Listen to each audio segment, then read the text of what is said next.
Hey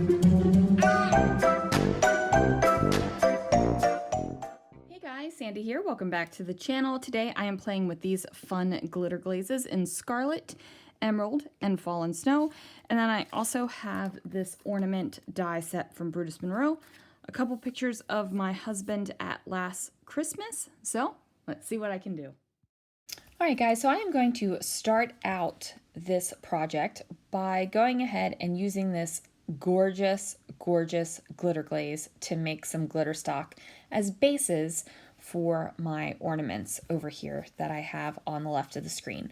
So I'm going to be using some gorgeous colors. I have Emerald, which is obviously this beautiful green color. I also have Scarlet, which is the beautiful red color that I'm about to use. Now I am just going to wipe off my glitter glaze palette knife with a paper towel because you and I both know that glitter gets everywhere and glitter sticks to places. So I always recommend, you guys have heard me say this a ton of times, I'm sure, I always recommend using a dedicated palette knife for your glitter glaze. Look at that gorgeousness. Man, that is gorgeous.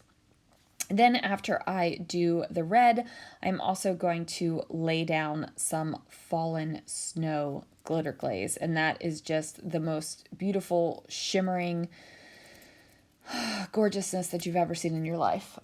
I decide to go ahead and add another color because I do have 4 different styles of ornament dies here, and I decided that I wanted to have 4 different colors to go with the 4 different styles of ornaments. So the last glitter glaze that I am going to grab is going to be the Galaxy glitter glaze. And that reminds me of like this gorgeous night sky. It's just gorgeous. So I'm going to go ahead and put that down there. Now I did put down a decently thick layer of glitter glaze over top of my white cardstock, guys. So I did have to let this dry. It dried practically all day. I glitter glazed before I went to the work. Here we are, the work.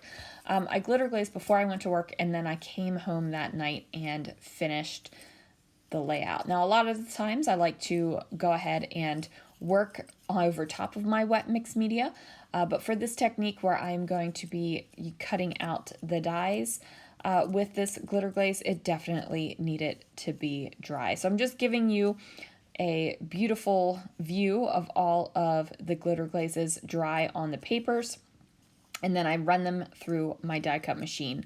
So I just use the outline of the ornament die to cut out the ornaments with the glitter glaze. And then I also use the outline and the inside of the ornament die on some black cardstock to kind of cut out these silhouettes. Now I am using a liquid glue to connect my glitter glazed cardstock with my black cardstock. That is because glitter glaze has lots of nooks and crannies from those little slivers of glitter that are stuck down on the paper. And using a wet glue is really going to get in there, and it's going to adhere your cardstock better to the glitter bits than a dry glue would. So I always recommend using a wet glue. Now I have these 2 photos of my husband. He was wicked excited to get some pajamas for Christmas Eve. Christmas Eve is when we do our pajama presents.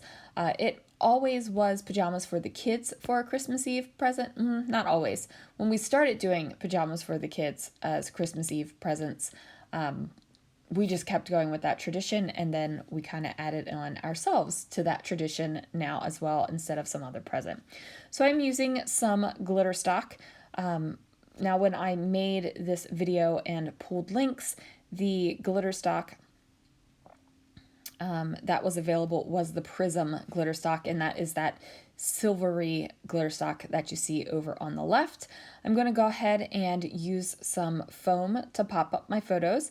That is going to give me a little bit of lift off of the page, and I just want that a little bit. So I have these things here, and then I'm going to start figuring out where I want my ornaments. So I'm trying to do 2 things with the ornaments.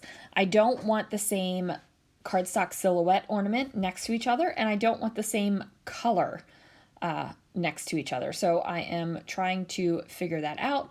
I'm also using more foam to pop up the ornament so that I have lots of depth and lift off of my page. I don't want this to be a completely flat layout.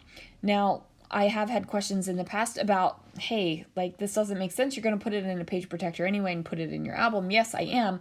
But even a layout that is in a page protector in an album, you're still going to be able to see the lift. It might not be as much as it is right now when it's just laying out on the paper on your desk, but you do see the lift and the depth when you use varying heights on your page. So I decided to tuck some in up at the top as well. And I'm just wherever it feels right is where I'm going to put it down. I do go ahead and flip over my layout so that I can trim the pieces that are off the edge. And then I'm going to go ahead and put another one down here. Now, I originally had decided to do 9 ornaments because I thought I was going to do 9 across the top of the page, but your original plans can ebb and flow and change, and you just kind of go with whatever you got going on. So I decided that I liked this a little bit better than my original plan, and then I had to move around some of the ornament bits. And now I'm going to add a little bit of a white line around the edge of the layout. I find that sometimes if I'm just doing a layout on black cardstock and I don't have that border around the edge of either another layer of paper or some sort of inking or a line of pen or something there, it just kind of feels like the layout isn't contained and it's just kind of out there. Like it's just like, woo, right on out there.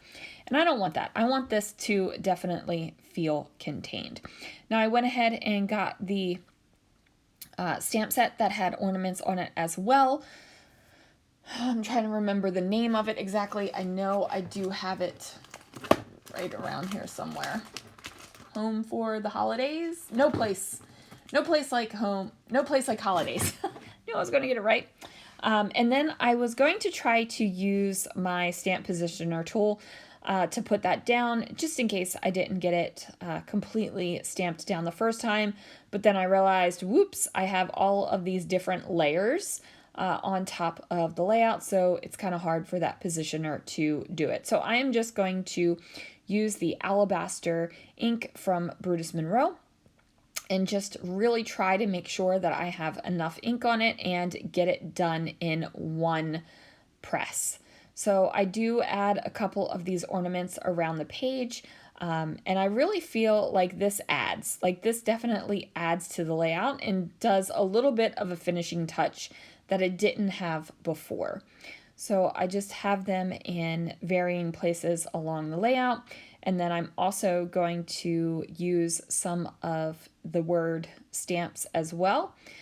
This one says Christmas, and I am going to go ahead and ink that up again with the Alabaster ink and just stamp it right there so it nestles right in the curve of that ornament. So I have that down there. I grab some glitter letter stickers from my stash, and I'm going to title this layout Christmas Cozy because he got his flannel pajamas. And I'm also going to journal about that right here in the corner. Now I am again using a white pen. I really like the way that the white pops off of the layout with the different sparkly bits from the glitter glaze.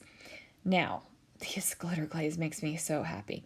I've actually put this glitter glaze in my December project because I want to make sure that that glitter glaze gets all throughout the month of December because it is so shining, shimmering, splendid.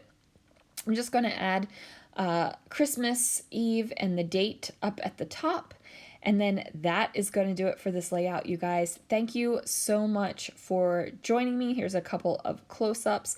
Check out that glitter glaze on those ornaments. Oh, it's so, so gorgeous. I'll have some links down below to some of the products that I used here in this video. Thanks so much for watching, and I will see you guys again real soon for another video.